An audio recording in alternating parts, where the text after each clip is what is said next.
Action.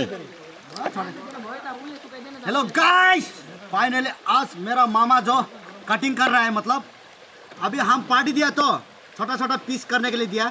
बहुत आदमी है तो इसलिए बनाने के लिए अभी देखो बहुत स्टाइल से बना रहा है। ये जो सेकुआ मतलब आज दारू के साथ खाएगा। मामा कितना ठू खाएगा? हम तो 5 जैसा पिएगा बियर। वो 5 जैसे बियर पिएगा। तेरी का मेरा तो पूंजी डाउन हो जाएगा ना। कुछ नहीं है, बाद में फिर आ जाएगा। देखो डाउन होगा तो अभी सो गाइस, देखो हम लोग का कटिंग जो कैसा करके कर रहा है, मतलब अभी जो हम लोग बहुत इंजॉय कर रहा है। मेरा 10K फॉलोअर कंप्लीट हो गया, इसलिए हम फुर्ती से गौरी का मीट दे दिया हम लोग का लोकेल। ओके गाइस, कैसा लगा? इतना वीडियो बोलेगा, ज्यादा बोलने के लिए कमेंट सेक्शन में कमेंट करना है। हम लोग का कैमरामैन है इकू पितन।